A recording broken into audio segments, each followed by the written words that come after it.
Hello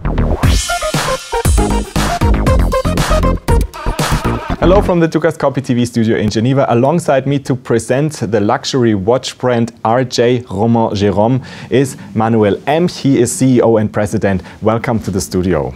Hello, good morning everybody. Thank you for having me today. Thanks for being here. And so can you give us an outline of your watch brand RJ Romain Jerome?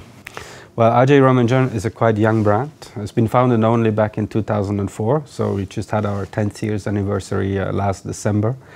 It's a very unusual, very contemporary brand. It's a very provocative, very bold brand too.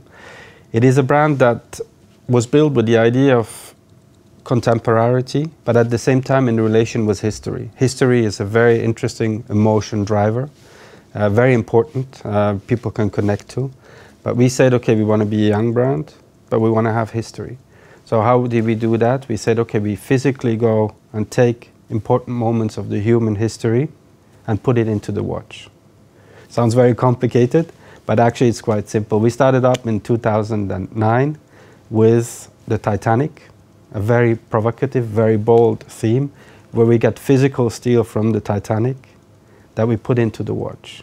So you can really wear a piece of history on the wrist. The Titanic was in 2009, then we added a bit more consensual theme in 2010, which was the moon, where we managed to get physical elements of Apollo 11 aircraft together with real moonstone to do a collection that pays tribute to the moon landing of 1969. So we started to organize our company around the idea of legends, air, sea. We added the earth in 2010, which was with the famous Icelandic volcano, for the ones who remember. There's still a few people remembering because we still sell watches in connection with the volcano.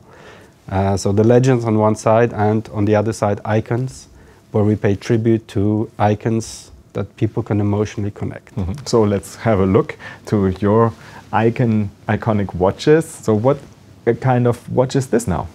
So this is what we call our Skylab. The Skylab is a tribute to the Skylab, the first space station. It is a skeleton watch, so a very complex mechanical movement. So everything is in straight angles. So this watch is a limited edition of only 99 pieces. The case includes element of Apollo 11 aircraft that has been melted into the steel. So you physically wear a piece of history on your wrist. And in this execution, it's gold bezel, so you have a little bit of the traditional aspects of high-end watches too. So the idea is really to create the iconic feeling for every customer. Mm-hmm. So where do you get your new ideas, and which kind of customer do you target? Well, we obviously target quite young customers, quite hedonistic customers. It's a bold product, it's a unique product. It's a product that has a lot of personality. So our customers are pretty much in line with this. We have very young, very hedonistic customers. Some in emerging markets. Mexico is a very good market for us. But we also have very, I would say, elaborated people from the fashion industry, from the image industry, from the sports industry, all around the world. Mm-hmm. So which markets do you concentrate to currently? Well, we basically try to develop the world as a whole, but we try to concentrate, first of all, what I would say are, for us, image building markets. We're trying to build Europe, specifically Switzerland, France, UK, because we consider this as being the sort of representative markets. We therefore work in these countries not only with traditional retailers, but we also work with concept stores such as Colette in Paris, which is very good for the image building, or Harrods in London. So that's on one side, Europe, but also we on the other side try to develop markets where we have a young and hedonistic customer base. We have people who have, I would say, enjoy the spending on exceptional, unique pieces. And this is more in dynamic, emerging markets. The Philippines is a good market for us right now. Mexico, where we build. but we also started in Iran, for instance, recently, where you really have young, dynamic people looking for very unique and very specific products. And so you also take icons that are important for this young generation and make it into a new watch, for example. Can you give examples? Well, see, you have the legends on one side, but the legends have always a problem of material.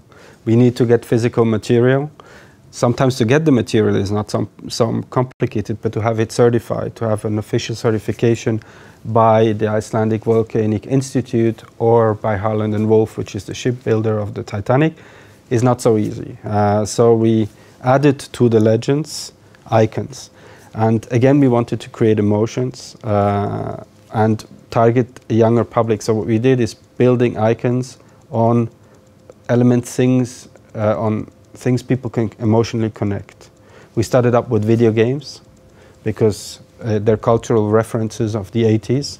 Pac-Man, Space Invaders. We're soon going to launch Tetris on one side. And on the other side, we did specific market-specific products to help us build the market. I talked about Mexico before, which is a good market for us. Also because we do market-specific products, such as Dia de los Muertos, where we basically took the cultural reference of the country, some of the most important cultural reference of the country, which is the Day of the Death, which is this very joyful, positive event, UNESCO protected, immaterial heritage of the human mankind, where the skull, the sugar skull, is a very important theme. We did specific watches, as you can see here on the screen, limited editions just for Mexico, to help us to build the market. And today Mexico has become our best, or one of our best 3 markets worldwide. And surprisingly, the themes, even if they're strong in one market, also can be very easily sold in other markets. And for instance, we were quite successful with the skulls in the Middle East, very successful with the skulls in Europe, very successful with the skull with some people. I mean, the biggest customer on our skulls is Elton John. He loves that, so he buys several of the watches from us every year because he likes everything in connection with it. So it opens very unusual doors, and I like the idea of, to a certain extent, we rationalize and build strategies to develop the brand, but at the same time we are very organic in the way it can develop. And sometimes by doing something, it opens another door. And that I found very interesting. I give you another example. We started to do the watches with the volcano. Initially, the idea was to say, well, we just make a unique piece. We just want to pay tribute, something very exceptional. We did it very quickly in 2010 during the volcano, when the volcano was active.